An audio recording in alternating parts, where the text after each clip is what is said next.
제3장 오직 주님의 은혜로 얻는 자유. 제1절 우리 대신 죄인 되신 예수님.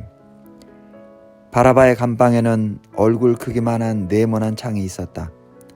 그는 창밖을 한번 내다본 이후 다시 볼 수 없었다. 언덕 위에 처형장을 보는 순간 등을 벽에 붙이고 바닥에 주저앉아 무릎을 껴안았다. 그렇게 1시간이 흘렀다. 그는 어떠한 미동도 하지 않았다. 그는 입을 열지 않았다. 이상한 일이었다. 바라바는 말을 아끼는 사람이 아니었다. 해 뜰 무렵 보초들이 막사에 붙잡혀 있던 그를 이송할 때 그는 해가 중천에 뜨기 전에 풀려날 것이라고 장담했다. 감옥으로 가면서도 군인들을 욕하고 황제를 조롱했다. 하지만 감방에 갇힌 후로 그는 한마디도 하지 않았다. 말을 붙일 상대가 없기도 했고 할 말도 없었다. 온갖 허장성세를 부렸지만 정오에는 십자가에 매달려 저녁이 되면 죽으리라는 것을 그가 모를 리 없었다. 무슨 할 말이 있나? 십자가, 대못, 고통스러운 죽음. 그는 앞일을 알고 있었다. 안토니아 성체의 작은 감방으로부터 몇백 미터 떨어진 곳. 적지 않은 무리가 모여 낮은 목소리로 불만을 토해냈다. 대부분 종교 지도자들이었다. 무서운 얼굴에 긴 수염을 늘어뜨리고 예복을 입은 사람들. 피로와 분노의 낯빛이 역력했다. 계단 위에는 로마 귀족과 무엇인가 험한 일을 당한 듯한 갈릴리 사람 하나가 서 있었다. 귀족은 그 갈릴리 사람을 가리키며 무리를 향해 말했다. 너희가 이 사람이 백성을 미혹하는 자라 하여 내게 끌고 왔도다. 보라, 내가 너희 앞에서 신문하였으되 너희가 고발하는 일에 대하여 이 사람에게서 죄를 찾지 못하였고 헤롯이 또한 그렇게 하여 그를 우리에게 도로 보내었도다. 보라, 그가 행한 일에는 죽일 일이 없느니라. 그러므로 때려서 놓겠노라. 무리가 일제히 소리질러 이르되 이 사람을 없이 하고 바라바를 우리에게 놓아주소서 하니 이 바라바는 성중에서 일어난 밀란과 살인으로 말미암아 옥에 갇힌 자로라. 우리는 마지막 문장을 통해 바라바가 어떤 사람인지 알 수 있다. 반역자와 살인자. 가슴에는 분노가 가득하고 손에는 피를 묻혔다. 반항적이고 폭력적인 말썽꾼, 살인자. 그는 유죄 판결을 받았고 그걸 자랑으로 여겼다. 로마 총독 빌라도가 그런 죄인에게 은혜를 베풀어야 할까? 사람들은 그래야 한다고 생각했다. 나아가 빌라도가 그 갈릴리 사람을 가리켜 그가 행한 일에는 죽일 일이 없느니라 라고 선언했는데도 무리는 예수님을 처형하라고 몰아붙였다. 빌라도는 예수님을 예우할 이유가 없었다. 그에게 예수님은 무가치한 존재였다. 예수님에게 죄가 있다면 죄값을 치르도록 하면 될 일이었다. 총독은 죄인을 기꺼이 십자가에 매달 것이다. 그런데 결백한 사람을 십자가에 매달라고 하지 않는가? 훈방이라면 모를까? 채찍질까지는 좋다. 하지만 십자가는 아니었다. 빌라도는 적어도 4차례나 예수님을 석방하려고 했다. 그는 유대인을 향해 그들 스스로 문제를 해결하라고 했다. 그는 재판을 헤롯에게 넘겼다. 그리고 예수님을 유월절 특사로 풀어주는 게 어떠냐고 유대인들에게 제안했다. 그는 처형 대신 태형이라는 타협안을 내놓았다. 예수님을 석방하기 위해 모든 방법을 강구했다. 그럴 만한 이유가 있었다. 빌라도는 말했다. 나는 그에게서 아무 죄도 찾지 못하였노라. 총독은 이 말을 함으로써 자신도 모르게 신학자가 되었다. 훗날 바울이 기록할 말을 그가 먼저 꺼냈기 때문이다. 예수님은 죄를 알지도 못하신 분이었다. 그분은 결코 죄를 짓지 않으셨다. 이것은 물 위를 걸으시고 죽은 자를 살리시고 나병 환자를 고쳐주신 것 못지않게 빛나고 우뚝한 진리이다. 예수님은 죄를 지으실 수 없었던 것이 아니라 죄를 짓지 않으신 것이다. 광야에서 그분은 돌을 빵으로 만들어 마귀와 함께 드실 수도 있었고 겟세마네에서 성부와 어깨를 나란히 하실 수도 있었다. 그러나 그분은 그렇게 하지 않으셨다. 예수님은 하나님이 보이시는 사람의 모범이다. 위선자가 판치는 세상에서 끝까지 정직하고 냉혹한 세상에서 한없이 친절하고 수많은 방해에도 하늘에서 눈을 떼지 않은 사람. 예수님은 결코 죄를 짓지 않으셨다. 반면에 우리는 결코 멈추는 법이 없다. 우리는 허물과 죄로 죽었던 잃어버린 자이고 하나님의 진노로 멸망할 수밖에 없는 눈이 멀어 볼 수 없는 자이며 약속의 언약들에 대하여는 외인이요 세상에서 소망이 없고 하나님도 없는 자이다. 우리에게는 선한 것이 아무것도 없다.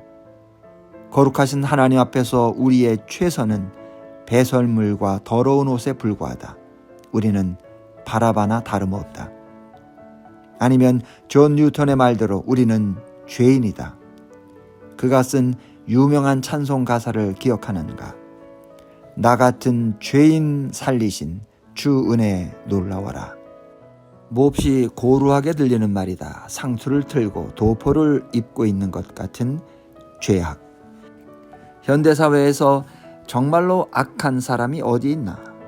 꿰매 빠지고 가정교육을 받지 못하고 운이 없고 중독에 빠졌고 훈련이 부실했다면 모를까 죄인이라니 뉴턴 목사님 말씀이 지나치십니다. 그런데 정말로 그럴까? 죄에 대해 예수님이 한 문단으로 내리신 정의를 보라. 어떤 귀인이 왕위를 받아가지고 오려고 먼 나라로 갈 때에 그 종 열을 불러 은화 10문화를 주며 이르되 내가 돌아올 때까지 장사하라 하니라. 그런데 그 백성이 그를 미워하여 사자를 뒤로 보내어 이르되 우리는 이 사람이 우리의 왕됨을 원하지 아니하나이다 하였더라. 죄란 하나님을 왕으로 인정할 수 없습니다. 나는 왕이 없는 왕국이 좋습니다. 아니 내가 다스리는 왕국이 더 좋습니다. 라고 말하는 것이다. 누가 당신에게 이런 말을 했다고 상상해보라. 오랜 여행을 떠나면서 집을 관리인에게 맡겼다고 치자. 그를 믿고 모든 걸 맡겼는데 당신이 떠나 있는 동안 그는 당신의 집을 차지해버렸다. 자신의 이름을 새긴 명패를 새로 달고 당신의 통장 명의도 자신의 이름으로 바꾸었다. 더러운 발을 거실 탁자에 올리고 친구들을 불러 침실에서 재웠다. 그는 당신의 권위를 도용하는 것도 모자라 당신에게 이런 전가를 보냈다. 이제부터 내가 주인이니 돌아오지 마시오. 성경은 이것을 죄라고 부른다. 마음 아픈 실수나 간간히 저지르는 과오는 죄라고 할 수가 없다. 죄란 하나님의 다스림에 맞서는 쿠데타이다. 죄는 대궐로 쳐들어가 하나님의 보좌를 차지하고 그분의 권위에 도전한다. 죄가 외치는 소리를 들어보라. 내 인생은 내 것이요. 죄는 하나님에게 떠나라고 사라지라고 돌아오지 말라고 한다. 죄는 왕에 대한 반란이며 당신은 반란의 주모자이다. 나 역시 마찬가지다. 코로 숨쉬는 사람이면 누구나 예외가 아니다. 이사야서는 인류에 대한 가장 날카로운 고발을 적시한다. 우리는 다 양 같아서 그릇 행하여 각기 제 길로 갔거늘. 중독으로, 쾌락으로, 종교적 위선으로 우리가 가는 길은 저마다 달라도 모든 사람이 하나님을 버리고 제 길을 고집하고 있다. 우리 중 몇 사람이 그런 것이 아니라 우리 모두 반역했다. 성경은 말씀한다.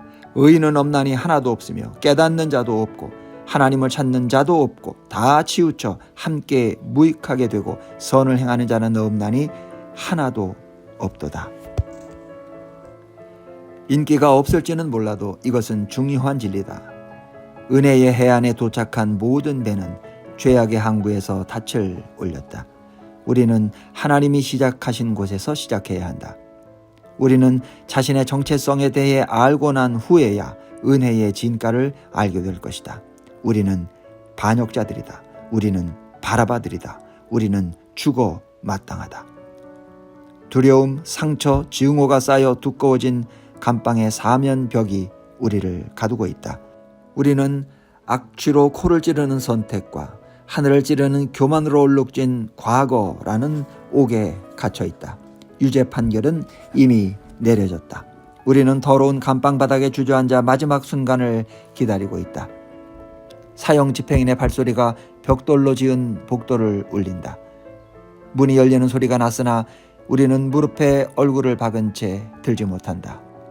입을 연 사형 집행인이 무슨 말인가를 꺼내지만 우리는 바닥만 바라본다. 우리는 그가 무슨 말을 할지 알고 있다. 네 죗값을 치를 시간이다. 그런데 그 말이 아니다. 석방이다.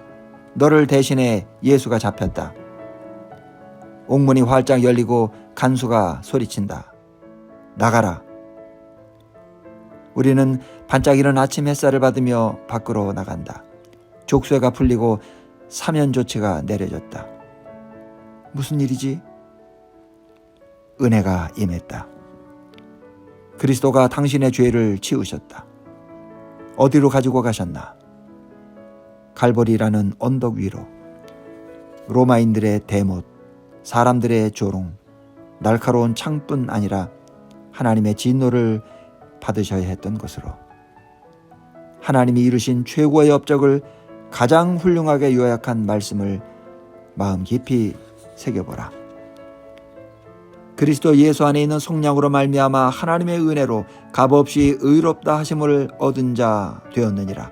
이 예수를 하나님이 그의 피로서 믿음으로 말미암는 화목제물로 세우셨으니 이는 하나님께서 길이 참으시는 중에 전에 지은 죄를 간구하심으로 자기의 의로우심을 나타내려 하심이니. 하나님은 죄악을 승인하지 않으심으로 당신의 죄를 묵인하지 않으셨다. 그분은 당신의 멸망을 바라지 않으심으로 당신을 벌하지 않으셨다. 대신에 죄를 벌하되 죄인을 살릴 길을 찾으셨다. 예수님이 당신을 대신해 벌을 받으셨고 하나님은 예수 그리스도의 공로를 당신에게 돌리셨다. 최초의 바라바가 자유라는 선물을 받고 어떻게 했는지 성경은 침묵한다. 교만한 태도로 코웃음을 쳤을지도 모르고 치욕을 느끼고 거부했을지도 모른다. 우리는 알 길이 없다. 하지만 당신은 어떻게 할지 결정할 수 있다. 당신 자신의 일로 받아들이라. 십자가가 하나님이 세상에 주시는 선물로만 그친다면 당신에게 감동을 줄 수는 있어도 변화를 일으킬 수는 없다. 그리스도가 세상을 위해 죽으셨다라는 외침은 중요하다. 그러나 그리스도가 나를 위해 죽으셨다라는 속삭임은 위대하다. 나의 죄를 위해 그분이 죽으셨다. 그분이 나를 대신해 십자가에 달리셨다. 그분이 내 죄를, 몰인정한 내 마음을 지고 가셨다. 십자가를 통해 그분은 나를 부르고 씻기고 그분의 사람으로 삼으셨다.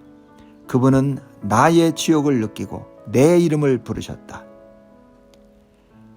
고맙습니다 라고 말하는 바라바가 되어라. 예수님이 당신을 대신해서 죽으셨던 그날, 은혜가 당신에게 임했던 그날에 대해 하나님께 감사하라.